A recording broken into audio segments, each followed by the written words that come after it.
Bienvenidos a la librería Ramón Llull. Hoy vamos a presentar este ensayo de Ernesto Castro, el Trap.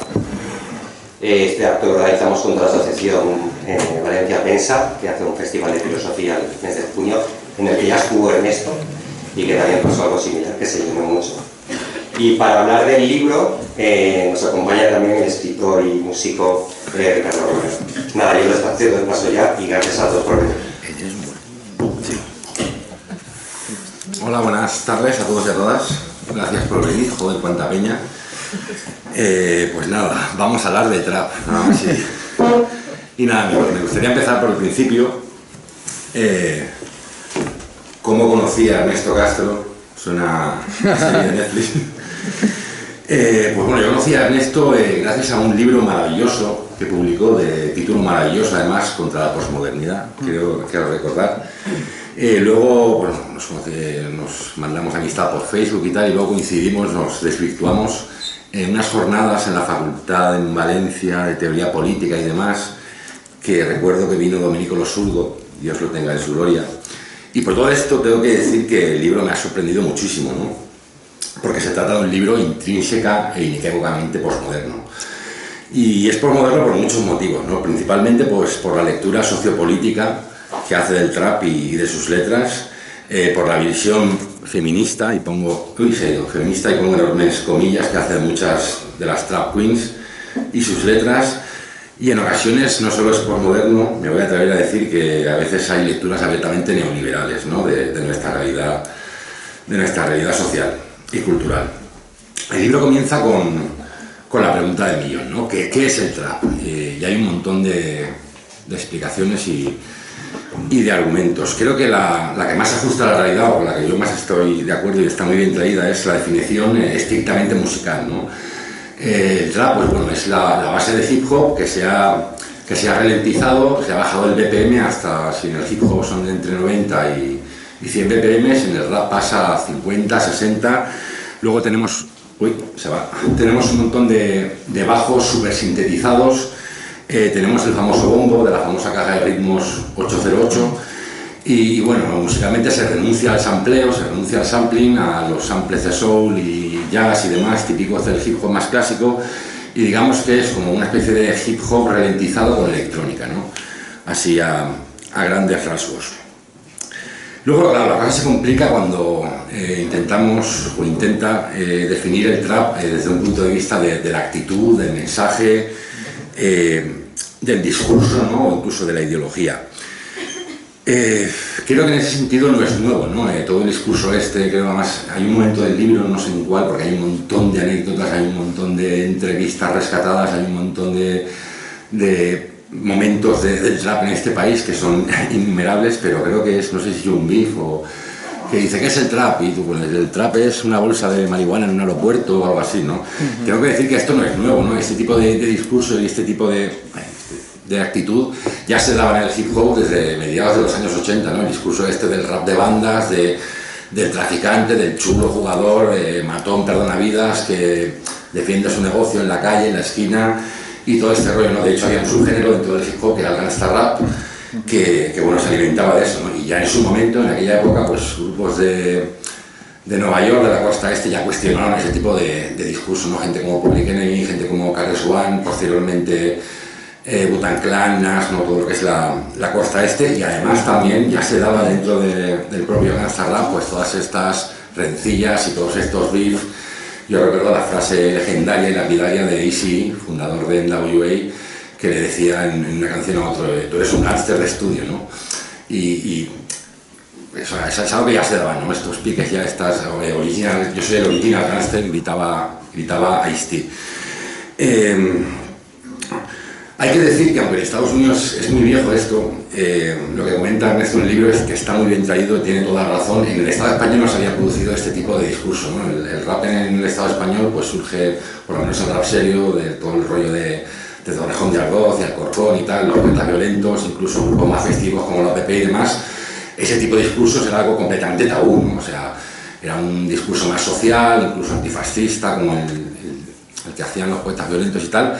Y está muy bien traído además, y me gusta mucho la mención a Mucho Muchacho, que es el primero que en este país, pues de alguna manera, trae el discurso ese de soy un chulo, las chicas, las marcas, las zapatillas, la droga y todo el rollo este. Luego profundiza en ese discurso gente como Chili Vegas, que también me gusta mucho que aparezca en el libro porque fue un pionero, y de alguna manera toda esta gente profundizó en ese discurso. Después de esta pequeña introducción viene una pequeña historia bueno, una pequeña no, porque en el libro es todo súper grande y súper denso y todo está súper muy bien documentado, excepto esta pequeña historia del hip hop en España, que no me gusta porque no aparecemos los chicos del país.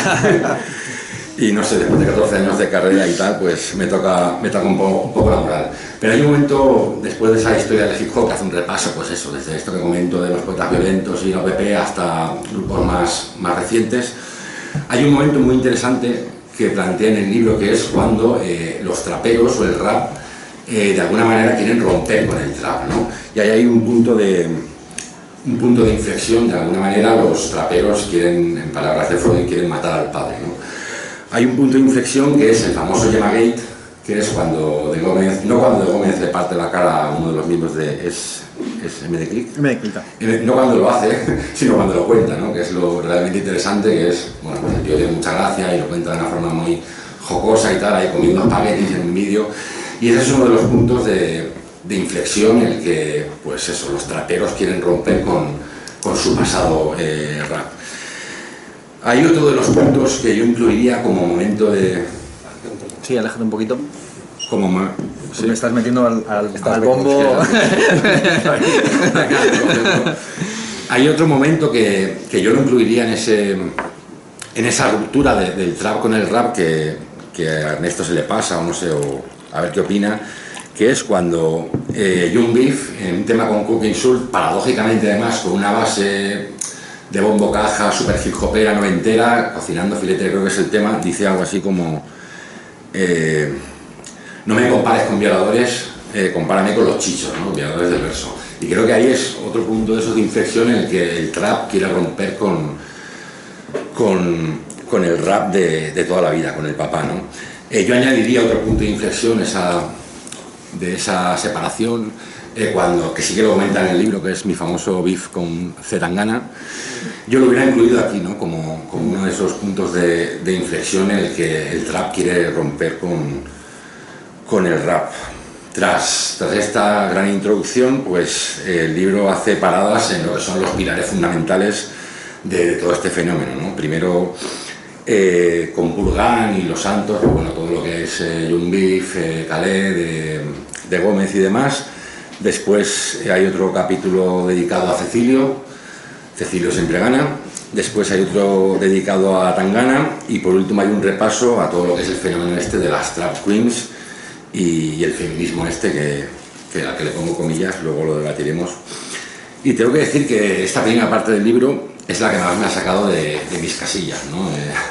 Por muchos motivos, ¿no? Primero por el academicismo, que supongo que es de formación profesional de Ernesto, pero el academicismo inunda todo el libro de principio a fin, ¿no? Y además hay muchas cuestiones y muchas referencias cogidas con unas pinzas enormes, como que Tangana es un pastor calvinista protestante, como que un beef coincide con Adorno, ¿no? Y que como esto es muy divertido, ¿sabes? Sí, que bueno, que son cosas que están bien para poner de manifiesto los vastos conocimientos filosóficos del autor, para explicar cosas que, valga la redundancia, sencillamente, pues creo que son mucho más sencillas, ¿no? El pero más enorme, el pero más frontal que le hago al libro es, pues bueno, cuando de alguna manera pretende Ernesto vendernos emancipación, ¿no? Vendernos emancipación donde hay una asunción absoluta de los presupuestos neoliberales y del individualismo más abyecto, ¿no? El trap, mayoritariamente, porque siempre hay excepciones, en este país es individualismo salvaje, es consumismo exacerbado, es sexismo, es neoliberalismo de manual, es el triunfo este del yo y al resto que le peten, en muchas ocasiones barnizado con un discurso de coach de tercera, de esfuérzate y persigue tus sueños y mirad a mí que he triunfado, todos podéis triunfar, ¿no? Si os esforzáis lo suficiente. Y bueno, ahí discrepo completamente, ¿no? Cada vez que pongo un ejemplo, cada vez que aborda la cuestión política o la cuestión social con los discursos, con las letras, con las actitudes, pues discrepo frontalmente. Bueno, él sabía que yo discrepaba y me ha traído a sabiendas. Claro. Creo que es todo bastante más sencillo, ¿no? En muchos casos, cuando no es postureo, porque no olvidemos que en muchos casos es postureo, porque luego resulta que este es tan del gueto como contaba, luego resulta que este su papá es rico, luego resulta que este... Pues en el mejor de los casos se trata de chavales de barrio que han interiorizado los valores neoliberales, ¿no? Y que intentan acceder a toda costa a los símbolos de estatus, ¿no? Y los símbolos de estatus pues son ropa cara, coches, fiestas en mansiones, chicas y todo ese tipo de gilipolleces. Luego otra cuestión, el otro pero enorme que le pongo al libro es la cuestión feminista, ¿no? Según Ernesto, pues hay un montón de empoderamiento y emancipación, donde yo la verdad es que solo veo reproducción sistémica del patriarcado, ¿no? Reproducen las reglas del capitalismo patriarcal, no olvidemos, previamente impuestas. Esas reglas no se alteran en absoluto. Se trata siempre de cuerpos extremadamente normativos, como le gusta al patriarcado y a los pajilleros que escriben en revistas de tendencias. Utilizan la sexualización del cuerpo para vender un producto y ganar dinero, y no entiendo esto que tiene de provocador o de emancipador en pleno 2019, ¿no? Cuando hoy en cualquier anuncio de champú, de gel, salen tetas, cuando gente como Madonna o Cristina Aguilera llevan haciendo eso 30 años, es decir, vendiendo su cuerpo para vender discos, y sobre todo cuando los chavales hoy día, con 11 años, desde su móvil ven todo tipo de porno salvaje y todo tipo de porno duro, ¿no? Cosa que también explica otras muchas cosas. Asumir que existe, por lo menos bajo mi punto de vista, este empoderamiento de enseño el culo y estoy empoderado o estoy empoderada, creo que es defender una idea de la libertad y del individuo profundamente neoliberal, ¿no? El rollo este de todo el mundo es libre, o sea, todo el mundo es libre de decidir con su cuerpo hacer lo que mejor le venga en mano, ¿no? Pues se da por supuesto que los individuos marca, los individuos empresa, como dirían Wendy Brown o Jorge Moruno, tienen capacidad de decisión y tienen capacidad de incidir en ese mercado previamente impuesto. Además, este planteamiento es un razonamiento profundamente antimarxista, porque esta visión niega la presión social, niega la publicidad, niega el cine, niega, ¿no?, todo ese entramado de dispositivos que igual si estás echando el culo en Instagram 24 horas no es porque quieres, es porque hay un montón de dispositivos que de alguna manera te obligan a ello, ¿no? Y además niega el poder inabarcable de la industria cultural, ¿no? Parece mentira, le voy a tirar aquí un dardo a Ernesto, que seas hijo de un ilustrador, ¿no? Y que tengas esa visión de la industria cultural, ¿no?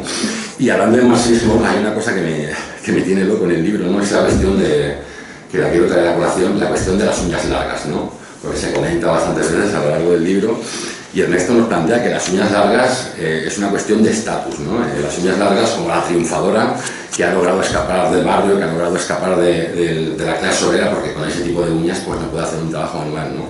Yo creo que en cualquier barrio obrero, que esto no es un barrio obrero, esto es un barrio gentrificado, en cualquier barrio obrero hay camareras y peluqueras con ese tipo de uñas, un tipo de uñas que te las hacen por 10 euros en un chino, ¿no? Las ricas, de verdad, o sea, sería una cuestión de estatus si las ricas de verdad llevaran ese tipo de uñas, pero no las llevan, ¿no? Las ricas de verdad llevan manicura francesa y otro tipo de movidas que no valen 10 euros en el chino. Y por otro lado, pensar que solamente el trabajo manual es propio de la clase obrera, pues no sé, parece un poco de vivir en Marte o del siglo XVI, por lo menos, ¿no? Pese a todo, tengo que decir que el libro es un estudio exhaustivo, pero exhaustivo hasta decir basta, hasta lo desesperante, con todo tipo de datos, de transcripciones de entrevistas, de frikis, de declaraciones, de todo lo que es el fenómeno trap en los últimos años en este país, ¿no? Yo tengo que decir que muchas de esas anécdotas las conozco, y yo conozco el trap desde hace bastante, antes de que explotara, porque mi ex DJ, Víctor, siempre en los viajes del grupo le molaba muy bien el rollo este y estaba como muy al día con todas las páginas, con todas las cosas. Ahora este se enfada con el otro y ahora este ha ido a pegarle al otro, y estábamos como muy al día de todo este tipo de movidas. La verdad es que no se le escapa ni una. O sea, os puedo asegurar que a Ernesto no se le escapa ni una. La entrevista más friki, la declaración más volada, las coge todas. O sea, no me quiero imaginar el trabajo de campo y de archivo que has tenido que hacer ahí, porque es alucinante.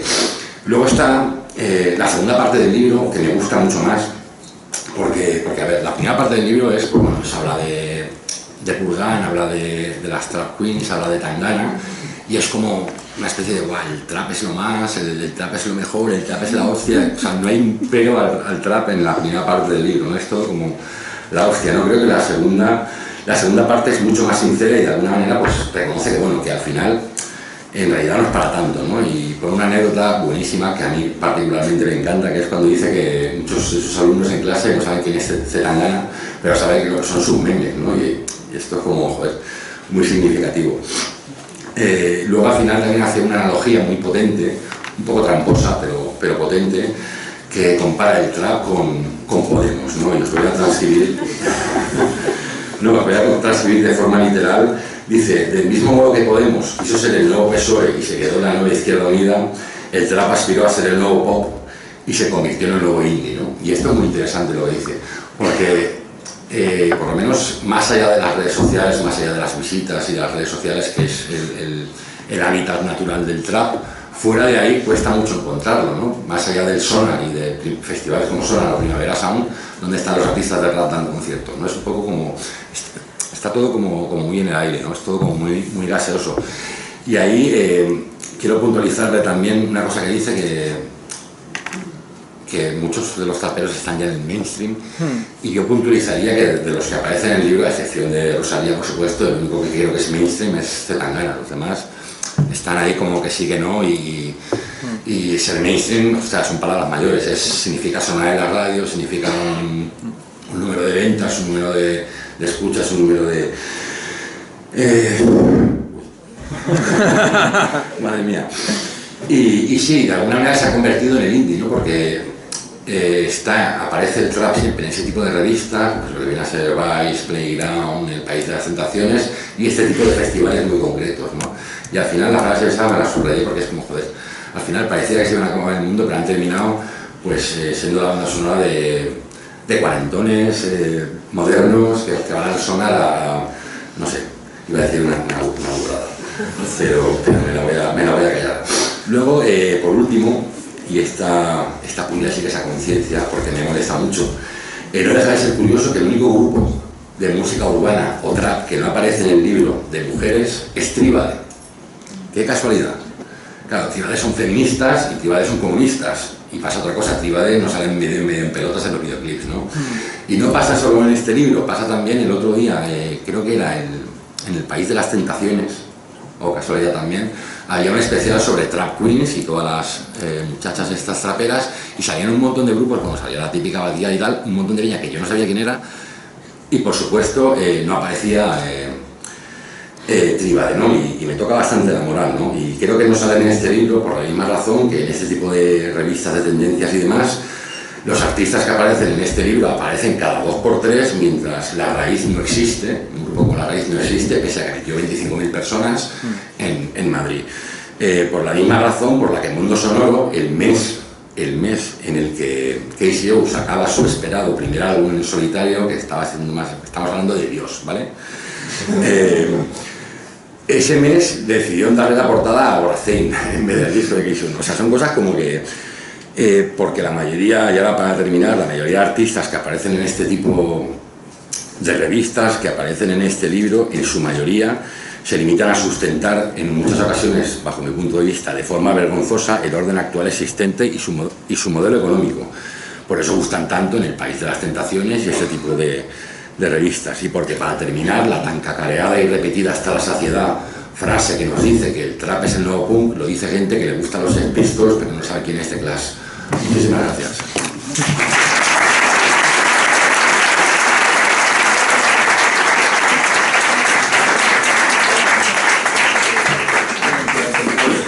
Bueno, pues yo no me voy a acercar tanto al micrófono, no os voy a golpear tanto con los bajos. También pensaba empezar mi intervención, por lo menos esta primera intervención, recordando cómo conocí a Ricardo, cómo conocí al Nega. Yo le conocí a través de internet, a través de esa sección maravillosa que había en el programa de La Tuerca Rap. Y si no recuerdo mal, la primera vez que te escuché era en un especial para el 8 de marzo de 2010 o 2011, en el que tú hiciste un rap improvisado con 24 horas de antelación, en el que terminabas pidiéndole a Pablo Iglesias que te pasara el contacto de Virgin Despentes. No sé si te acuerdas de aquel, sí, me acuerdo, de aquel videoclip. Sí. Pues, y luego evidentemente pues nos conocimos, como tú has comentado aquí, en unas sesiones de pensamiento radical, pensamiento marxista, pensamiento de izquierdas, en el que estuvo evidentemente Domenico Lo Zurdo, fue lo más memorable de aquellos encuentros. Y también, pues evidentemente, has tenido tu relación con mi padre, con mi familia, en un debate. ¿Te acordabas de esto del adorniano? Con Miquel, Green Pass. Revelo la intrahistoria de esta referencia en un debate que se produjo en La Tuerca, justamente sobre el tema de las industrias culturales o sobre la cultura en sentido amplio. Llevaron allí a un poeta, a Batania, llevaron a varios músicos, llevaron a mi padre, que es profesor de estética en la Universidad Autónoma de Madrid, y te llevaron a ti. Estabais situados uno a la izquierda y a la diestra, ¿no?, del padre Pablo Iglesias, y entonces, si no recuerdo mal, mi padre estaba a la diestra, ¿no?, porque era supuestamente el reaccionario, y tú estabas a la izquierda como el hijo pródigo, y si no recuerdo mal, pues hubo un momento en el que tú le interpelaste en plan, esto suena muy adorniano, lo que acabas de decir. Es que no sabía que... Y mi padre dijo, adorniano de pro. Y en mi libro hay mucho de adorniano un poco revenido, porque claro, evidentemente, si a Adorno le parecía que el jazz era una música alienada, imaginemos lo que hubiera dicho acerca del trap. Pero a mí siempre me ha interesado, evidentemente, el arte político como algo más que arte propagandístico o panfletario. Es decir, una cosa que yo aprendí desde luego de Adorno es que el arte genuinamente político es aquel que expresa las crisis políticas de su tiempo en la propia forma artística. Y eso era lo interesante que tenía, a mi juicio, el trap. Si yo tomo al trap como canon de nuestra época, no es porque lo considere algo excelso o vituperable, sino porque creo que representa en el ámbito musical algo parecido a la descomposición social que se produce en la sociedad. Y me parece más representativo de una época este tipo de géneros degenerados, si se quieren ver así, o transgénero. En el comienzo del libro planteo este debate de si el trap es un género, un estilo o algo que trasciende los géneros y los estilos. Me parece más representante de una época como la nuestra el trap que canciones o que estilos musicales como los que puede representar Los Chicos del Maíz o tu propia obra. Bueno, después de ese momento en el que te conocí, pues la verdad es que estuve escuchando mucho tus canciones. De hecho, hay una canción que a mí me ha quedado muy grabada, que es esta de Mi novia es de derechas, que ya hablaremos de ella, porque yo creo que representa muy bien un cierto, podemos llamarlo así, machismo estético, en el que, bueno, de esto hablaremos más adelante, si te parece bien. Sin más, me apetecía que fuera Ricardo el que presentara el libro, porque a lo largo de estos últimos años, conforme a mí me han ido proyectando la categoría de el filósofo del trap, pues hemos tenido varios roces, varios encontronazos en las redes sociales, que yo creo que se debían principalmente a un cierto misunderstanding, a un cierto malentendido propio del ámbito digital. Ni él es tan veteromarxista como yo he sugerido en algunas conferencias o entrevistas, ni yo tampoco soy el elogiador omnímodo del trap o del neoliberalismo que él ahora polémicamente también ha querido reflejar. Bueno, he traído esta camiseta, la camiseta de Juventud sin Futuro, también para recordar ese 2010-2011 glorioso, en el que estamos en un contexto político completamente distinto al actual. Se han colocado todos, ¿eh? Ya, pues sí, efectivamente. Ahora ha habido una transformación completa y total. Quisiera empezar por el comienzo.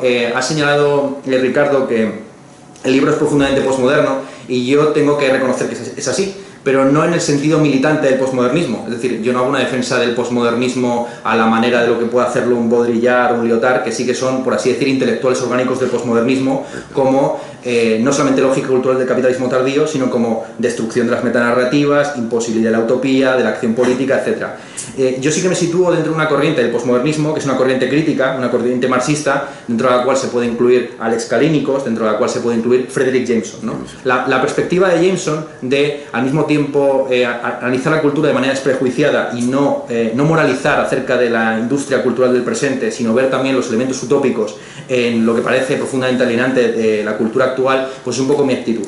Y este libro evidentemente pues tiene mucha relación y está muy fluido por las categorías acuñadas por Jameson, evidentemente por Mark Fisher, que es una continuación de Jameson por otros medios, por Greg Marcus y compañía. En ese sentido, sí, evidentemente, pues yo entiendo que en el posmodernismo hay una especie como de refrito constante de los referentes, y aquello que Jameson calificaba de pastiche como el elemento esencial del posmodernismo, para Jameson lo definitorio del posmodernismo como lógica cultural del capitalismo tardío es que hay una nostalgia del presente que se expresa por medio de un pastiche, es decir, por medio del uso del pasado como una especie de basurero de la historia en la que todo se recicla constantemente, en un presente constante en el que no hay ni pasado ni futuro, sino simplemente pues un presente mediático inmediato. Entonces sí, evidentemente el trap y el post-trap beben mucho de esa nostalgia del presente, en lo que yo denomino el retrofolk, que es la construcción imaginaria de un pasado que nunca existió, tanto en el ámbito del reggaetón como en el ámbito de todo lo que tiene que ver con la música kinky, la música flamenca, etc. Y en parte este libro lo que busca es una historización de ese género, de ese estilo, que ya a mi juicio ha dado sus frutos más importantes y que como decía Hegel, pues bueno, es la filosofía ya justo un poco para dar la puntilla cuando la lechuza de Minerva alza el vuelo. Tengo que pedir disculpas, evidentemente, para los lectores valencianos del libro, porque no hay un capítulo dedicado a la escena en Valencia, a pesar de que yo me vi tentado a escribirlo. Me apetecía tratar con profundidad, sobre todo, el grupo conocido como L Gang, formado por Jung Sarria, Kid Keo y compañía, pero realmente me pasé un... Yo no sé ni de quién estás hablando.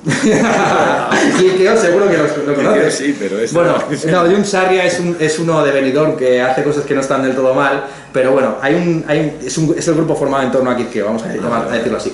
Entonces, el problema que tuve cuando me puse a analizar las canciones es que me di cuenta de que Kid Keo y sus colegas o secuaces no van más allá de la definición pura y dura del trap como follarse y drogar. Es así. De hecho, el caso de Kid Keo es el caso más extremo, incluso caricaturesco, de esa lógica reificante y cosificadora.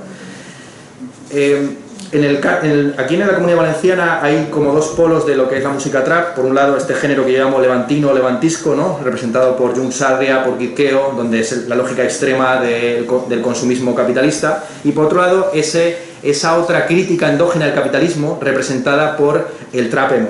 Estamos hablando de Goa, Albani... no sé de quién me bueno, pues Albani, por ejemplo, Albani yo creo que... Y ahí es donde que dirá, si a mí me parece interesante este tipo de artistas, es porque hacen una crítica al capitalismo en primera persona. Y esta es la crítica que yo te haría a ti, y en general a lo que se conoce oficialmente como rap político en España. El rap político, y lo digo tal cual, el rap político se concibe a sí mismo como un dechado de virtud que critica a la corrupción o al mal social, económico y político como algo externo. Es decir, yo desde una posición de virtuosidad, lírica, moral, política, denuncio a los corruptos, a los políticos, a los empresarios, como es la superioridad moral de la izquierda, exactamente. Es que somos superiores moralmente. Bueno, puede ser, pero porque recuerda... somos feministas, antifascistas y apostamos por pero el recuerda si somos superiores moralmente y aceptamos la tesis de Ignacio Sánchez Cuenca, también somos inferiores intelectualmente. Según Ignacio Sánchez Cuenca, lo definitorio de la izquierda es que ha perdido la batalla en todos los campos intelectuales, desde el económico, pasando por el sociológico... ¿Cómo está Latinoamérica? Claro. Entonces, bueno, sin más, frente a esa superioridad intelectual de la izquierda, lo que tiene interesante... Lo que tiene interesante, yo creo, este rap que no está comprometido, pero que sí que expresa la vida dañada del capitalismo contemporáneo, es que a través de la expresión de estados depresivos muestra pues la vida dañada y suficiente del presente, ¿no? Y aquí yo sigo jugando con categorías adornianas, aunque insisto, Adorno nunca hubiera aprobado lo que hace un Goa, lo que hace una Albani. Y entre medias de esos polos, entre medias del rap levantisco, que de manera ingenua cree que el mundo es putas y lambos, y el rap o el trap emo, de una Goa o de un Goa o de un Albani, hay otra serie de figuras que aparecen en el libro, como es el caso evidentemente de los chicos del maíz, que sois antagonistas del trap, o figuras que están por ahí pululando como Muelo Reina o el Niño Elche. Claro que el Niño Elche ha colaborado con Zetangana, está próximo evidentemente a Rosalía, y es una figura muy próxima a también una cierta concepción ampliada de lo que es la música urbana. Por lo demás, completamente de acuerdo en que unas figuras esenciales del origen del trap pues son Mucho Muchacho y Chiri Vegas, y también señalaré la figura de Costa como una figura central, y sobre todo Iki, el productor. Iki está en los orígenes de buena parte de lo que yo denomino rap dubstep, que posteriormente, junto con el Dirty South, da el origen a lo que es el trap. Y vamos a entrar en otro tema que a mí me parece importante, es el tema del individualismo, ¿no? Tú has señalado en tu intervención que una de las características distintivas del rap, no solamente en España, sino también en Estados Unidos, aunque haya críticos de esta lógica, es el individualismo. Yo creo que el rap es una música que expresa las contradicciones del capitalismo contemporáneo, porque se mueve constantemente entre el colectivismo más exacerbado y el individualismo más extremo. Casi todos los raperos combinan el ego trip con la defensa de su clica, de su grupo, y si me parecía interesante el trap era porque rompía con esa idea según la cual todo es una mierda salvo lo vuestro, entendiendo que vosotros sois nuestros amigos, ¿no? Es decir, en la mayor parte yo que me he revisado un montonazo de entrevistas de artistas urbanos españoles, es curioso cómo antes de la aparición del trap, cuando a un artista le preguntaban por sus referentes musicales, un artista urbano, quiero decir, un rapero, ponía siempre ejemplos estadounidenses y a sus colegas en España, entendiendo que en España pues siempre somos receptores, como no, pues de la música que sucede en ultramar, en Estados Unidos. Lo que interesante del trap es que ha generado una comunidad de solidaridad construida curiosamente a través del beef. Es decir, salvo el caso tuyo en el que recibiste un puñetazo, la mayor parte de los beefs que se han producido por la espalda, traición, nunca mejor dicho, una puñalada trapera, la mayor parte de los beefs en España se han realizado entre colegas, muchos de ellos están pactados, incluso hay gente que cree que el burofax que un beef me mandó está también pactado entre nosotros, de tal forma que los traperos se han apoyado en sí mismos, entre ellos, y han conseguido un cierto estatus mediático y musical gracias a esa solidaridad orgánica, aunque se exprese superficialmente bajo la forma de la confrontación. Una de las cosas que analizo también en el libro... Estás diciendo que es todo teatro. Sí, seguramente, o sea, eso es del luego. Pero claro, yo parto de la premisa de que el arte no tiene un compromiso fuerte con la verdad. Y que una cosa son los valores epistémicos y otra cosa los valores estéticos. Y yo yo defiendo fuertemente la autonomía del arte respecto de la política y respecto de la ciencia o de la filosofía, ¿no? Y que el arte no tiene un compromiso de mostrar la autenticidad, toma si quieres este bolígrafo, el de mostrar la autenticidad o la verdad biográfica del artista. Y que lo interesante, y que el libro, el libro del trap, también es un intento, por así decir, de vivir o ponerme en la piel de personas que no soy yo mismo. Lo curioso, lo divertido, lo interesante del libro es que me obliga a mí mismo a dislocarme de mi vida y de mi oficio puramente académico. Como tú bien has dicho, hay dos partes del libro muy diferenciadas, incluso en extensión. Una primera parte, hasta el capítulo aproximadamente quinto, en el que hablo de C. Tangana, y el resto del libro, que es mucho más relajado, con unas notas a pie de página más perversas en ciertas ocasiones. Y se nota, y yo creo que sí que es cierto que si bien la primera parte es más académica, en el sentido de no perder ni una sola letra sin comentar, ni una sola cita, etcétera, y ser a veces muy cansino, yo lo reconozco, ya es en la segunda cuando me libero un poco más y no digamos ya en el outro, ¿no? En el epílogo final. Pero yo simplemente diría eso, que me parece que en el trap se sigue con esa lógica, no es un discurso puramente individualista, sino que se está constantemente jugando en esa ambigüedad entre el comunitarismo y el individualismo, sin una perspectiva política. Están siempre jugando, por así decir, entre lo que en la lógica del materialismo filosófico de Gustavo Bueno se llama la ética y la moral. Entiendo la ética como la disciplina que vela por la potencia de los cuerpos individuales frente a la moral que trata de los valores que rigen un grupo. Entonces, en el trap eso se expresa quizás en la lógica del yo empresario, evidentemente, y del grupo entendido ahora en una lógica feminista, contemporánea, posmoderna, el llamado así vagamente poliamor. El poliamor es lo más próximo, si se quiere, a un compromiso político efectivo, entendiendo, ya lo sé que esto es muy duro, pero es así, entendiendo que el poliamor se vende a sí mismo como una forma de humanismo. Esto es interesante porque el poliamor no consiste en acostarse con mucha gente, sino en desjerarquizar las relaciones. Y eso es una cosa que, desde luego, está presente vagamente en el discurso de algunos traperos. El caso de Jun Beef es el más señalado, que sí que ha recuperado un cierto neotribalismo que engarza con cierto pensamiento de izquierdas. Es que recordemos que intelectuales de referencia para la nueva izquierda, como es el caso de César Rendueles o Víctor Lenore, están reivindicando como institución quintesencialmente izquierdista la familia. Y la familia expandida tribalmente a la manera de lo que defendía Carolina del Olmo en ¿Dónde está mi tribu? Entonces, por eso, los paralelismos entre Podemos y el trap no tienen que ver tanto con cuáles eran sus expectativas y cuáles fueron sus resultados, sino que también hay una serie de afinidades ideológicas de fondo, muy de fondo, evidentemente, que yo creo que son interesantes de explorar y que mi libro ni siquiera toco.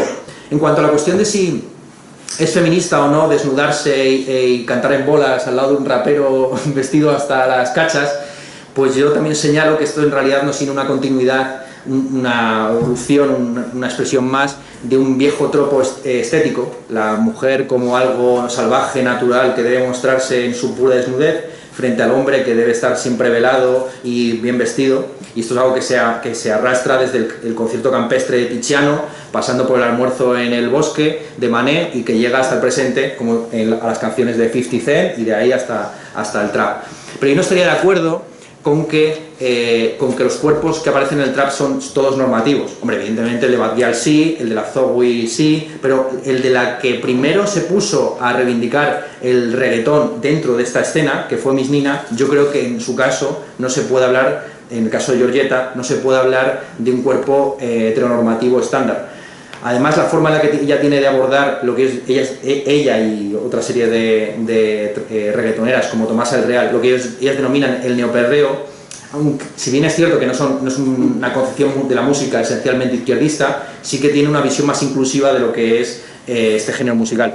Y canciones como Reinas, con King Jedet, aunque siguen presas dentro de la lógica de la trampa de la diversidad, pues yo creo que apuntan hacia un cierto feminismo. O sea, yo no les negaría la condición de feministas, aunque evidentemente participan de la lógica del feminismo liberal, eso no te quepa la menor duda. De hecho, en un momento dado del libro, en una nota a pie de página, sugiero que el único que está próximo o afín al feminismo radical, si concebimos que el feminismo actual está principalmente polarizado en torno a la cuestión de la prostitución y la pornografía, sería Pedro La Droga. Pedro La Droga es uno de los pocos traperos que se ha pronunciado verbalmente contra los imaginarios cosificadores y violadores de la pornografía actual. El resto de artistas urbanos, especialmente las traperas más conocidas, pues siguen en esa lógica según la cual ellas pueden empoderarse de los elementos más obscenos del patriarcado y aprovechar sus armas de género para escalar posiciones en la lógica cultural contemporánea. En un momento dado del libro digo que al capitalismo le dan igual tus intenciones, es decir, que por mucho que tú pretendas perrear o desnudarte con la intención de reapropiarte creativamente de tu desnudez, pues eso al fin y al cabo está contribuyendo a que un pajillero se la casque alegremente en su casa. Pero también entiendo que en el entorno en el que vivimos la subjetividad no es una parte despreciable de la experiencia, y que ya puestos a participar del capitalismo, tampoco hay que participar con una sonrisa, pero sí sabiendo cuáles son las herramientas que uno puede utilizar para la pura supervivencia. Eso es lo que diría. Es decir, y esto no lo abordo desde un punto de vista del elogio, simplemente me apetecía ver las dos caras de la moneda y hacer también un poco abogado del diablo y ver hasta dónde se puede forzar el argumento de que lo que se está haciendo desde el trap es feminista. Hombre, hay evidentemente una serie de figuras que ya critico más duramente, como es el caso de Nati Peluso y sobre todo Brisa Fenoy. Para describirla acuño la expresión capitalismo a la violeta, que es el capitalismo con valores presuntamente feministas, ¿no? Tomando a violeta como emblema o color del feminismo, y el capitalismo a la violeta se expresa de una manera muy salvaje en canciones como Free, en la que Brisa Fenoy habla de la libertad como libertad respecto de las grasas, los azúcares añadidos. Esa canción en concreto era una banda sonora de un anuncio de yogures de Danone libres de calorías. Entonces, bueno, claro, eso es la libertad free, estar free es estar free de grasas añadidas, azúcares refinados, etcétera, etcétera. Entonces, en ese sentido, no creo que haya discrepancia entre tu posición y la mía. Yo simplemente sí que creo que la parte subjetiva no se debe despreciar, aunque evidentemente el análisis clásico marxista lo que analiza son las condiciones económicas subyacentes y cómo las diversas conductas de los individuos contribuyen al mantenimiento del status quo. Lo de las uñas largas yo creo que es más problemático y más de debates. Estoy de acuerdo en que las ricas de verdad lo que llevan son manicura francesa, y que las uñas largas fuera de España se suelen entender, sobre todo en el contexto caribeño, como propias de la clase trabajadora o del precariado. Sin embargo, la interpretación que me ofreció Bad-Gyal en esa entrevista, que ya me concedió hace un año, me parecía tan sugerente y tan rompedora que me apetecía simplemente continuar o tirar de ese hilo. Buena parte de lo que yo digo, no lo digo porque yo lo crea, sino porque me parece sugerente o interesante, en términos casi de filosofía-ficción, coger una premisa y ver hasta dónde llega.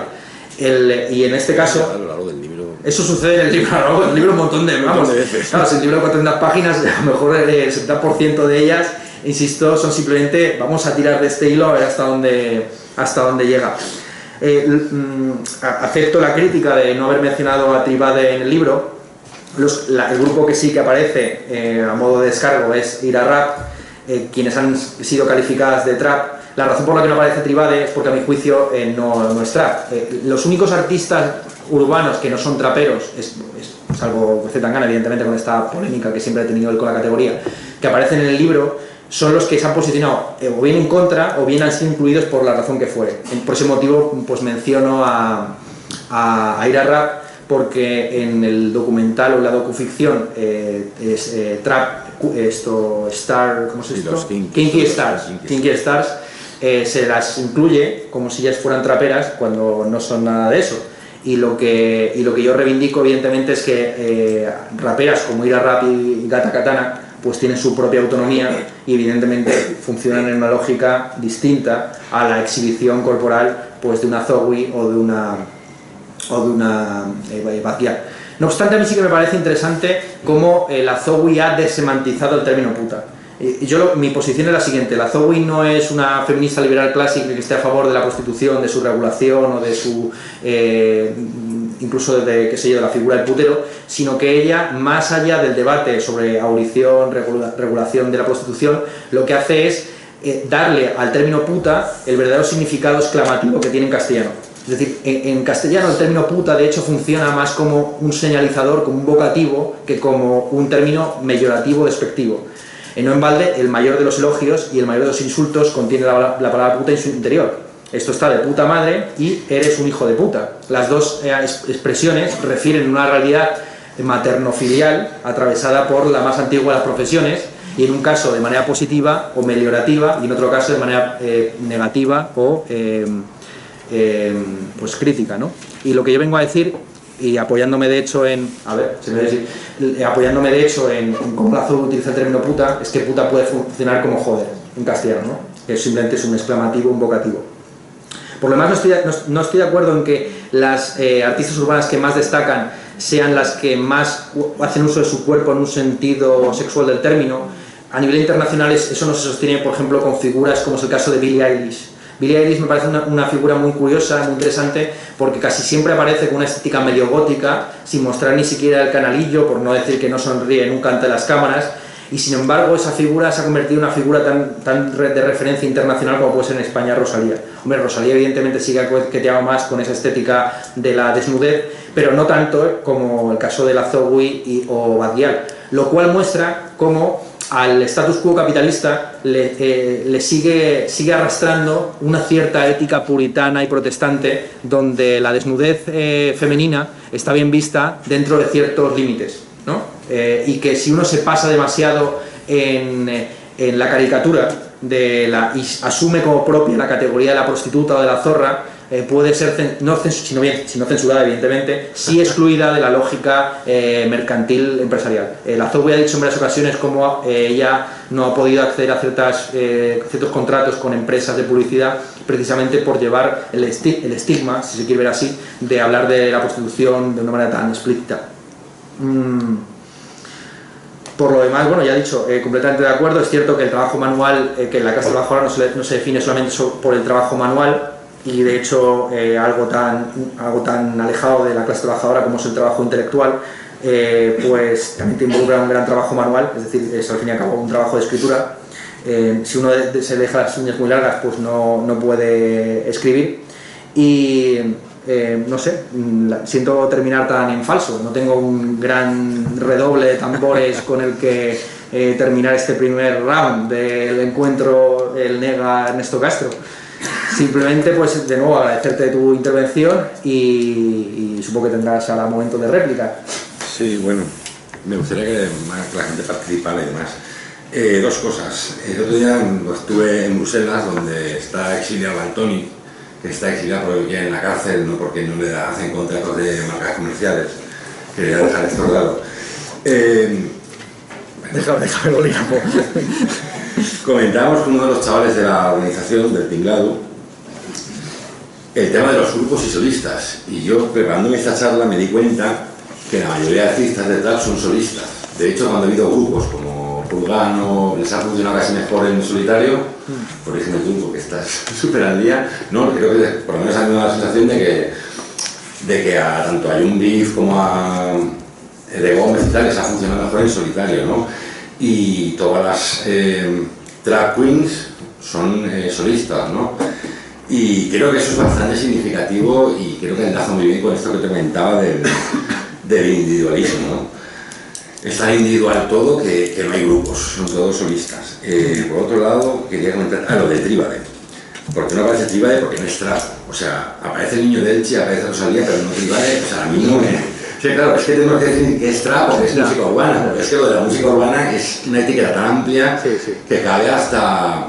Además, es que a mí me resulta horrible porque lo urbana es que los que somos de pueblo no podemos hacer música moderna o algo así, ¿no? Es un cajón desastre en el que cabe todo y bueno, yo creo que Tríbade sí que tiene mucho de traperas, o sea, desde las bases sí que el disco es muy variado y tiene bases más clásicas, de hip hop más clásico, pero creo que igual no encajan para ti en la categoría trap, igual por la actitud o por el mensaje, ¿no? Porque es un mensaje más explícito, es un feminismo muy militante, pero muy interesante a su vez, ¿no? Porque me encanta el tema ese que dicen yo no soy una feminista, ¿no? Y se cuestionan y exponen sus contradicciones y nada más, o sea, solo eso, a ver si la gente se anima. Lo de los solistas y los grupos. Sí. Y lo de Tríbade. Sí, para mí esto último no lo había pensado, pero es curioso cómo los grupos sí que han reaparecido en el post-trap, sobre todo en el post-trap canario. El capítulo que le dedico al post-trap, hablo de cómo ha habido una recuperación del R&B, género que en Estados Unidos es próximo al rap, pero que en España, curiosamente, pues los artistas de R&B que habían surgido en los años 90-2000 no habían tenido su relevancia o su importancia, porque muchos estaban de hecho próximos quizás al reggaetón o la música latina y eran vistos de una perspectiva colonial o racista, por la razón que fuera, pues en lugar de ser la parte del león en términos comerciales y musicales, normalmente eran figuras más marginales, ¿no? Flavio Rodríguez, etcétera. Y con la aparición de estos grupos canarios, pues sí que ha habido una lógica muy interesante y una reformulación de cómo se concibe tradicionalmente un grupo de música urbana. Porque claro, en las viejas canciones de los grupos de rap, lo que había era un ritmo distinto para cada uno de los artistas, cada uno de los raperos, cada uno de los vocalistas escribía su propia letra y cada uno de los vocalistas la declamaba a su modo y manera. Sin embargo, en Locoplaya o en BNMP, a lo que asistimos es que casi todos los miembros del grupo colaboran en la escritura de la letra y no necesariamente el que ha escrito la letra es el que tiene que declamarla. Eso está bueno en el hip hop, literalmente. Claro, pero no era tan habitual por ejemplo, en un hip hop clásico español tipo Violores del Verso, donde se veía claramente la parte de cada uno de ellos, claro, completamente definida. Pues Lírico tenía su ritmo, KCO tenía su ritmo y así, incluso yo creo que en algunas, no sé cómo funciona exactamente en Los Chicos del Maíz, pero yo sí que veo bastante tu parte se define muchísimo porque en tu parte siempre hay un tú eres esto y yo soy esto, o alguna referencia cultural así como mid-cult, cinematográfica, eso nunca puede faltar en tu mid-cult, no puede faltar en tu parte. Pero bueno, sin más, creo que eso es interesante mencionarlo. Hombre, un grupo también de trap feminista, y que ese sí que es trap puro y duro, que juega de hecho con las referencias traperas, es Las Witch. Estuve pensando si incluirla o no, pero de nuevo, yo tengo una cierta alergia dorniana por el arte panfletario, es decir, por el arte explícito en lo político. Me parece más interesante, insisto, que lo político no esté en el contenido sino en la forma. Esto es muy difícil de rastrear y en ocasiones uno cae en la sobreinterpretación, como le pasaba a Adorno y como evidentemente me pasa a mí, es decir, que saco de contexto muchas afirmaciones. Tú has señalado dos, esto de que Young Beef está de acuerdo con Adorno, del mismo modo que Adorno decía que no era posible la poesía después de Auschwitz, John Beef, en una entrevista que le hicieron, dijo que después de la crisis económica no era posible el arte, ¿no? Porque sería como que hubiera chistes en un velatorio.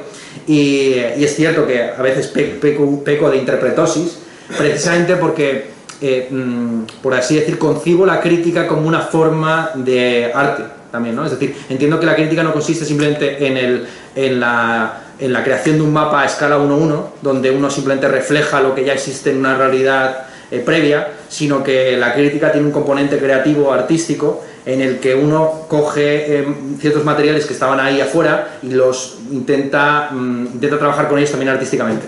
Por ese motivo, en el capítulo que dedico al artista que más conozco, que es Zetangana, en lugar de contar lo de siempre y entrar a los debates de siempre sobre si Zetangana es de izquierdas, de derechas, neoliberal o en realidad subversivo, me interesaba más como ese juego perverso de decir, vamos a intentar interpretar la historia de Zetangana conforme a la historia de las religiones, ¿sabes? Entonces es un juego también eso de, y ahí estamos, ¿no? De que no se trata de lo que yo crea o de cuáles son mis convicciones, mis gustos, etcétera, sino cómo la realidad puede ser trabajada conforme a unos conceptos, unas ideas, unas teorías que están ahí flotando y que en muchas ocasiones simplemente hay que mirar la realidad con el suficiente detalle para percibir esas conexiones. Para mí, lo que yo sostengo es que es eso, que la conexión Zetangana protestantismo o que la conexión Cecilio G. Leopoldo Manepanero es algo que ya estaba ahí y que solamente había que mirar quizás a través de un prisma distinto.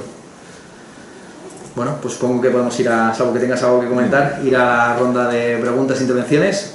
Sí, a ver, yo tengo 3 preguntas cortas preparadas de casa. He acertado bastante. Primera, una de Ego Trip, una frase preciosa del Nega que dice: si dejo el rap, Izquierda Unida perderá 1 millón de votos. El tema es si Ernesto se atreve a decir, o si él piensa que puede decir, si dejo el trap, Podemos perderá 1 millón de votos. En el sentido de que el mensaje del NEA sintetiza perfectamente lo que es él. Mi rap moviliza a la juventud hacia la izquierda, es el egotrip político perfecto. Tú podrías decir esto porque tu contenido más visto es el del trap y porque tu crítica a la ultraderecha, tu defensa del feminismo, tu tratamiento de Cataluña, que yo he dicho aquí neutral, tal, puede conducir a la gente hacia Podemos más que otra cosa. Yeah. Esa es la egotrip. La segunda, un beef en forma de pregunta cruzada, si queréis hacerlo, si no, no. Que es decirle al Nega: no haces trap político porque eres un antiguo, y decir, no, pero que te lo diga él, y decirle al maestro: tú no te posicionas sobre la pobreza en el trap porque eres un ambiguo.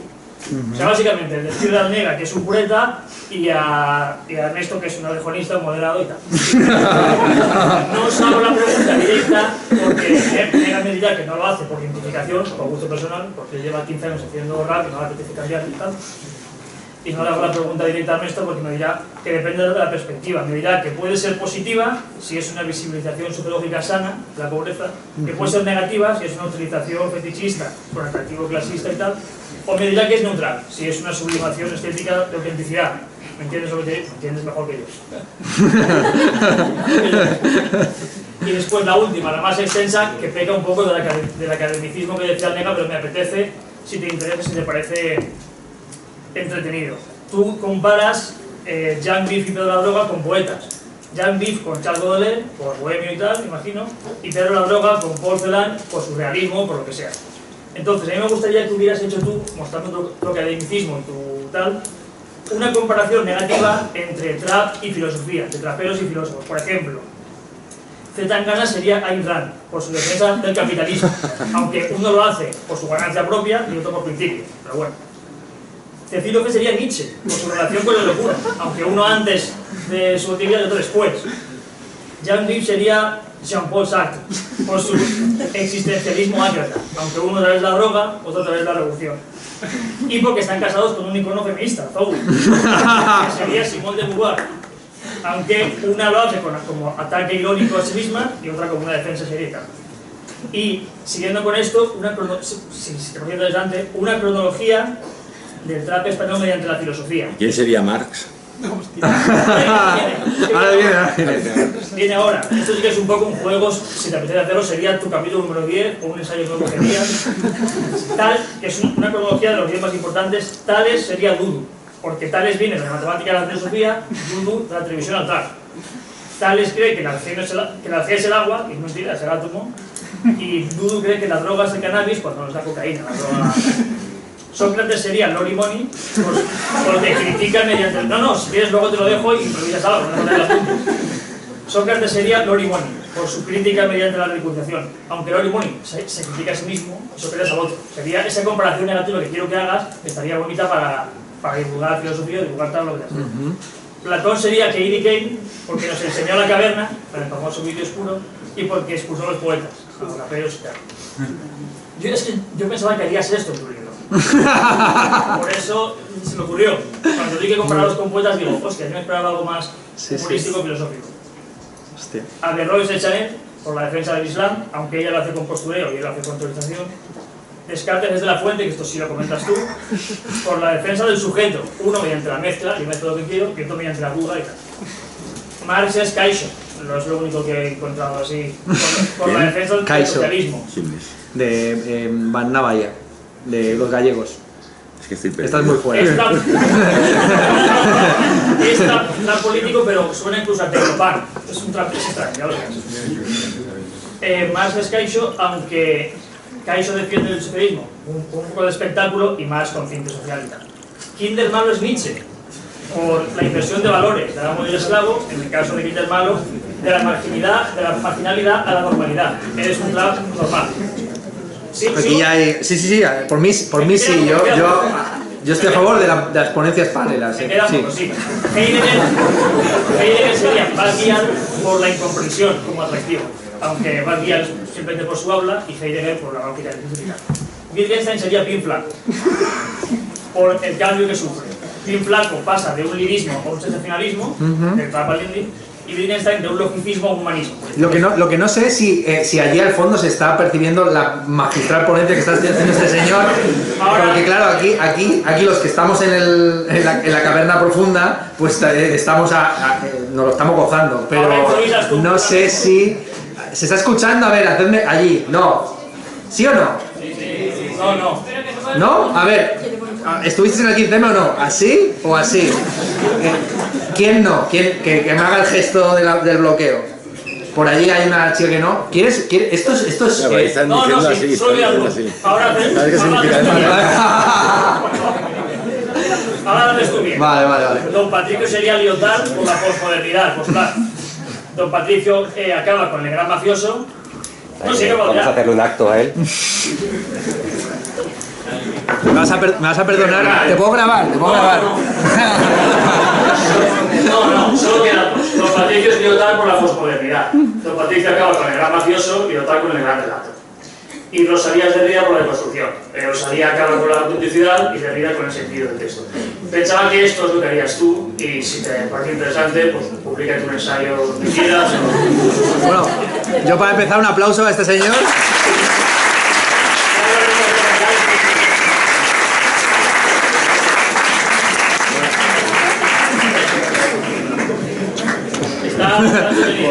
Maravilloso. Bueno, pues nada, ya me hacen el trabajo, o sea, fantástico. Estoy flipando. Yo creo que no hay respuesta posible, ¿no? A lo que acaba de decir él. Que quedéis para explicar. Claro, quedamos para... Tú tienes que hacer el prólogo a la tercera edición. Tu cara tiene que aparecer en la portada. En caso de que no secuestren el libro, tú tienes que aparecer en la tercera edición del libro. Sí, evidentemente. Hablando de secuestro de libro, yo quería comentar qué pensarán los traperos de verdad. Esto se desmonta por momentos. ¿Qué pensarán los traperos de verdad del libro, ¿no? Y si te consta que alguien lo ha leído, ya sabes más la opinión de John Beef, que lo quería secuestrar, pero a mí es algo que me gustaría saber, ¿sabes? Te consta si te ha llegado gente y te han llegado, qué piensa la gente que, pues los que aparecen en el libro, ¿no? Sí, el libro se lo mandamos a prácticamente todos los que aparecen como protagonistas, es decir, los que aparecen mencionados así. Ya, pues menuda ruina. Sí, no, la verdad es que, a ver, no a todos los que aparecen mencionados, pero sí a los que les dedicamos una cierta sección, etcétera. Entonces, por lo menos mandamos sus 30, 40 ejemplares solamente a traperos. Y el feedback que hemos recibido, a Raki Ripper le gustó la referencia que hice a ella vagamente en el capítulo sobre el feminismo, a la gente de Galicia sobre todo les ha gustado bastante la referencia a Van Navalla, la referencia que hago a Boyanka Kostova. Claro, tú has mencionado el tema de por qué el concepto de música urbana es perverso, y es básicamente lo que les pongo en mi libro, es decir, la idea de música urbana es muy restrictiva porque aparte de que el rock también es música que sucede en las ciudades, no todo el trap se hace desde la urbe, sino que hay un trap rural. El ejemplo que yo pongo en el libro es el de Boyaca Costova, que es un grupo gallego que hace muchas bromas con todo lo que es el agro gallego, y a ellos les ha gustado bastante. ¿Qué más referencias o qué más? Bueno, Zetangana parecía interesado en el libro, Sobandé, no sé si tiene libro, no sé si tiene tiempo ese caballero para leer ahora un libro de 400 páginas, pero sí, por lo demás, o sea, lo que he recibido ha sido una especie como de enhorabuena así indefinida, y luego gente que sí que lo ha leído con un cierto detalle, más figuras un poco secundarias, es decir, sí que me ha llegado por Instagram el típico artista urbano que lleva a lo mejor 2 años, que ha leído el libro con interés, pero no tanto para buscarse a sí mismo como para ver cuál es la perspectiva que yo tenía sobre el asunto, ¿no? Y le ha parecido interesante, y también ha habido gente pues evidentemente que me ha hecho ciertas correcciones así más de detalle de cosas que yo no podía conocer. Lo que me ha fascinado sobre todo es mucha gente que se había escuchado letras, por ejemplo, de Cecilio G, incomprensibles, hasta un nivel de detalle increíble, y que me ha corregido pues hasta la última coma, y eso yo evidentemente pues lo agradezco. Pero digamos que reacciones de los más mainstream, pues no todo el mundo tiene tanto tiempo libre como para eso, para leerse un libro de 400 páginas. Y además hicimos la putada de no poner un índice de nombres al final, precisamente para evitar que el trapero de turno cogiera el libro y dijera ¿dónde estoy yo? ¡Pum! Pues si quieres saber dónde estás, te tienes que alcanzar por lo menos un capítulo o 2 de media. ¿Alguna pregunta más? Lo hacemos ya bien, ¿no? Bueno, Sí, sí. No, era por lo que había dicho Nega sobre el trap, como las bases se ralentizan, porque de alguna manera u otra, pues, por ejemplo, hablamos de Public Enemy, que tienen unas bases muy aceleradas, y justamente cuando hablas de Wu-Tang Clan me parece muy, muy curioso, porque yo, por ejemplo, estaba hablando el otro día con un colega, le dije que hay canciones, por ejemplo, la de Bring the Ruckus, que es Vengo la con una típica... chupa de Wu-Tang Clan, Sí, a ver qué dices. me flipa. Pero, por ejemplo, la de Bring the Ruckus es lo que decimos, es reza, coge y empieza a darle palos a una caja y hace una canción así. La canción se inicia con eso, con unos palos dándole a una caja. Y alguna vez otra yo estaba hablándolo con mi colega, y es eso, las distorsiones de las bases propias de Wu-Tang Clan, del primer disco de Enter to the 36 Chambers y tal, que son bases mucho más distorsionadas, mucho más fuertes. De alguna manera u otra también como reformulan el bombo caja de alguna manera y empiezan a cambiar todo lo que es el panorama del rap. Y también para mí funciona como una especie de proto-trap, por decirlo de una manera. Sí que a lo mejor suena un poco muy ido, pero sí que de alguna manera u otra también el trap americano sobre todo se basa en las distorsiones de las bases. Sí. Hoy es trap americano y es un todo el rato, y de alguna manera u otra pues a mí me recuerda a veces a Wu-Tang Clan, pero obviamente muy lejos. Y también otra cosa, y es cuando se habla de los traperos, donde que indagan sobre los valores neoliberales típicos, que se muestra sobre todo en la estética, que me parece muy interesante, pero de alguna manera u otra también se puede volver a los orígenes del rap, cuando en los orígenes del rap lo que se llevaba era, cuanto más prendas llevabas más lujosas, más estatus tenías dentro del mundo del rap. Y estamos hablando a lo mejor de la época de Grandmaster Flash o toda esta época de gente que iba con toda la parafernalia de ropa que prácticamente era lujosa igualmente, y a lo mejor iban con un discurso también anticapitalista, pero que de una manera u otra pues también patentaban esa estética más rica o más de pardal y todo eso. Sí, si te parece, hacemos una ronda como de intervenciones, porque veo que hay mucha gente. Vale, no, pero apunta, tú tienes aquí bolígrafo. ¿Alguna otra pregunta más? A ver, espérate, un segundo. Y había otro chico por ahí. Es que nos estamos quedando sin pilas. Vale. Pues a grito pelado. A ver cómo va esto, ¿verdad? Vale. A mí me gustaría preguntarle a Ernesto, siguiendo la línea de qué opinaría Adorno hoy si viera el trap, qué opinaría Walter Benjamin si viera el trap hoy en día, y si sería posible buscar la chispa mesiánica de la que él hablaba en el trap, en la autodestrucción y en la representación del capitalismo que a veces ejercen los artistas traperos. Y la segunda cuestión es ¿a qué esperas a hacer un debate con Daniel Bernabé y comentar su libro de la trampa de la diversidad? Gracias. ¿Alguna otra por ahí? No, nada. Uy, perdón. Yo quería hacer una reflexión sobre la última cosa que habéis comentado sobre el trap canario. Y es que, bueno, parecía que estáis así describiéndolo, bueno, sobre todo Ernesto, como un poco algo fuera de la lógica y un poco que había renacido un poco ese espíritu de los grupos. Y al final, si lo pensamos, BNP murió en 2017, luego Playa al final ha triunfado más por Dompa y por Bejo en solitario que realmente por lo que hicieron como grupo.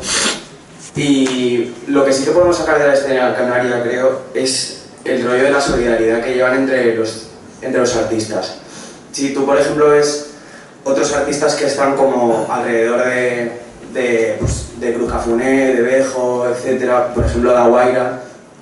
El último clip que saca Da Guaira sale Cruz Cafuné, por ejemplo, como de artista, o sea, como de actor principal. Y un poco, por ejemplo, todo lo que se ha creado alrededor de yo qué sé, por ejemplo, Cruz Cafuné, que a la vez que se lo han dejado todos, un poco, bueno, no que se lo han dejado, sino que se han pasado un poco más al underground, de Elegas, el otro, Indigo Jams y Choclo, que se ha quedado un poquito más atrás, a la vez han estado ahí con Cruz Cafuné para que Cruz sí estuviera un poco más en primer plano y ellos se quedaran en segundo plano. Y eso la verdad es que quizás es una cosa más interesante que le doy yo al trap canario, que hay mucha parte de solidaridad y de ayudarse, y como que es un terreno libre de beef Canarias. Y eso está bastante guay. Terreno libre de beef. Voy a coger este chico, la última, y así luego os dará tiempo de compraros el libro y que os lo firmen. Yo quería preguntarle a Ornega por qué después del parón en cuanto a actividad musical, no de tema de conciertos y festivales, vuestro tema con el que volvisteis fue Valery Solanas. ¿Por qué le pusisteis una base que era más puramente de trap como una base de rap clásico, que es la que soléis utilizar? Si era en relación al segundo título, la de dejar de hacer famosa gente estúpida, si era con esa intención de relacionar a la gente estúpida con la base de trap y luego volver a lo que sois vosotros clásicos con una base de rap clásico como es Barrionalistas y un videoclip, que también el videoclip de Valery Solanas es muchísimo más estética trap que lo que sois puramente vosotros. Eso.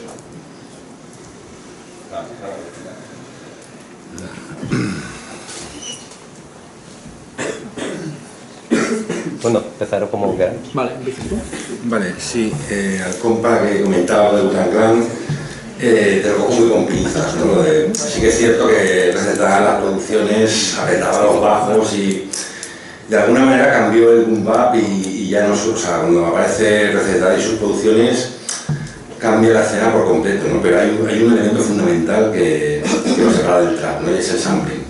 O sea, en Recetar sigue habiendo sampleos, sí que es cierto que hay algo ahí de bajos súper apretados y tal, pero creo que hasta ahí. Luego lo que comentabas de la ropa es cierto, ¿no? Los primeros artistas de rap en la época del Mensaje, la Master Flash y toda esta gente sí que vestían ahí como los chulos de la época. Habéis visto The Deuce, la serie de David Simon, pues los raperos vestían así, ¿no? Con los sombreros ahí súper estrambóticos, súper estrafalarios. Y claro, hasta que ocurre una cosa, hasta que aparece un grupo que se llama Run TMC, que dicen, yo es que no tengo dinero para comprar, tengo dinero para unas Adidas y una sudadera, ¿no? Y claro, ¿por qué la peta Run TMC? Porque la gente del barrio los ve y cuesta mucho identificarte con artistas como la Master Flash cuando van disfrazados de chulos, ¿no?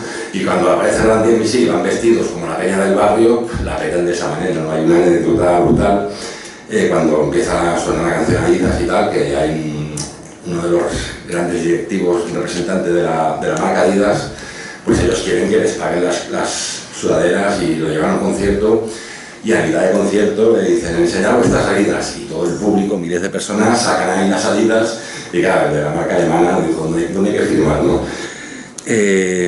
Vale, y luego estaba el chaval este, sí, tienes toda la razón, lo hicimos un poco, pues, está hecho de forma consciente, la base tampoco diría que es una base de trap, es una base más moderna, con los bajos estos súper apretados. Creo que es un pedazo de base increíble de Griffith, y sí que era un poco pues para hacer reflexionar a la peña, ¿no? De que a veces hacemos famosa gente que pues, tiene valores muy cuestionables bajo nuestro punto de vista, ¿no? Y luego sí que era después pues, volver con un tema como Barrio Navista, que es hip hop clásico, la música, la temática, ¿no? Y también porque estábamos, por lo menos a mí me pasa un poco, estoy muy harto de estos niveles de sobreexposición cuando eres una figura semipública o famosillo de tercera, como yo digo, pues a mí a veces me cansa y ¿no? Digo, esto no me pidas foto, el famoso mi perro, ¿no? Hay gente que le encanta estar en esas dinámicas, muchos de los que aparecen en este libro les encanta el rollo de la foto, los photocalls, estar en el centro, que se hable de ellos, tener un montón de likes. A mí me pasa lo contrario, cada vez conforme me voy haciendo más mayor, no sé si se la da, pero cada vez es como de, tengo que sacar disco, promo, entrevista, fotos, cada vez es como algo que quiero tener más lejos de mí, dentro de la medida de lo posible, lo que, con todo lo que implica pues, tener un grupo y ser una figura medio pública o famosillo de tercera. Sí, yo empezaría por el tema de la solidaridad en Canarias como un lugar, una free zone del beef, un espacio libre de beef. Hombre, el tema de que los artistas urbanos aparezcan en videoclips ajenos en calidad de artistas, de actores, sin tener ni siquiera colaboración vocal, es algo que ha sucedido de toda la vida. Hace poco se estrenó, de hecho, un videoclip, si no recuerdo mal, de Los Punsetes, en el que aparece incluso Víctor Lenore, ¿no? Ya una cosa casi de metacoña, ¿no? Sí, de metacoña total, ¿no? Es decir, no sabía el dato. No había... Quiero verlo. Está por ahí. Y hacía como un poco papel de juez, como no podía ser de otra forma, y les suspendía, pero bueno. Era un juego, evidentemente, que con la propia figura de Víctor Lenore, con la posición que él ha tenido respecto a la música indie. Como digo, esta solidaridad, o esta solidaridad espectacularizada también, es algo que sucedía de siempre y que también ha sucedido en el trap fuera de Canarias. Aquí el ejemplo que quisiera traer a colación es cómo Bad Gyal apareció en sus inicios, cuando estaba ya petándolo bastante fuerte, en un videoclip de Chanel como pura actriz. Y de hecho a mucha gente le sorprendió que no hubiera participación vocal de Bad Gyal. Y yo incluso tomo ese videoclip para reflexionar qué hubiera sido Chanel si hubiera continuado. Porque claro, Chanel ha sido la estrella trapera más efímera de nuestro panorama, que pasó de ser lo máximo a desaparecer, a irse a Francia y a sacar finalmente, con años de tardío, un tema en el que dice que si la buscas, pues la encontrarás en la calle, ¿no? Por lo demás, pues eso, la Zoe, Miss Nina, Soma Mantina aparecían en los videoclips de Purgan como actrices o como figurantes, y esos son unos paralelismos que yo creo que es interesantes entre el trap y el punk. Yo cuando hago ese paralelismo no entiendo, no es para ensalzar el trap, porque yo no veo, evidentemente el punk tiene sus zonas de oscuridad y de luz, tiene sus grises, sus artistas comprometidos, como es el caso de Clash, y sus artistas más veletas o con una posición más estética o nihilista de la música. Y algo parecido también sucede, yo creo, que en el trap, aunque evidentemente es más difícil de encontrar ese tipo de figuras comprometidas, hasta el punto que aquí nuestro ponente alternativo pues no ha conseguido encontrar ninguna figura paralela a Marx, salvo el caso de Kaiso, que participa de esta, como ya he dicho, denuncia en primera instancia o en primera persona del capitalismo.